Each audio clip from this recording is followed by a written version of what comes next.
இன்றைக்கி இன்ஸ்டாவில் ஒரு ரெசிபி பார்த்து ரொம்ப டெம்டிங் ஆகி இதை சாப்பிட்டே ஆகணும்டா அப்படின்னு சொல்லிட்டு ட்ரை பண்ணது தான் ஜாப்பனீஸ் ஆம்லேட்னு சொல்கிறாங்க. இது டேஸ்ட் எப்படி இருக்குன்னு சொல்லிட்டு நான் கடைசியாக சொல்கிறேன். அதுக்கு முன்னாடி நான் 4 முட்டை எடுத்துக்கிட்டேன். இது வந்து எல்லோ தனியாக ஒயிட் தனியாக பிரித்து எடுக்கணும். ஆனால் நான் பட்ட பாடு இருக்கே, இது ஒன்று ஒன்றா பிரித்து எடுக்கிறதுக்கு ரொம்பவே கஷ்டமாக தான் இருக்குது. ரெண்டுத்தையுமே தனித்தனியாக கொஞ்சம் உப்பு சேர்த்து பீட் பண்ணி எடுத்துக்கிறேன். வீடியோ பார்த்துட்டு இருக்கோங்க, லைக் அண்ட் சப்போர்ட் பண்ணுங்கள், சப்ஸ்கிரைப் பண்ணுங்கள் ப்ளீஸ். உங்களில் ஒருத்தியாக உங்கள் வீட்டுக்கு போனேன்னு நினச்சி சப்ஸ்கிரைப் பண்ணுங்கள். இதோட டேஸ்ட் எப்படி இருக்குன்னு நான் சொல்லணுமே, இது சொல்லியே ஆகணும். ரொம்ப கேவலமாக இருந்துச்சு, எனக்கு பிடிக்கவே இல்லை. 4 முட்டை வேஸ்ட்டுன்னு தான் சொல்லுவேன்.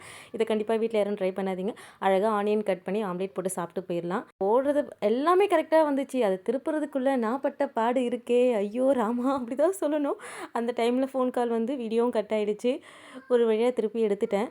ஆனால் டேஸ்ட் வந்து அந்தளவுக்குலாம் வருத்தலாம் இல்லைங்க, ரொம்ப கேவலமாக இருந்துச்சு. ப்ளீஸ் யாரும் ட்ரை பண்ண வேண்டாம். என்னோடய 4 முட்டை வேஸ்ட்டு. ஓகே, பாய்.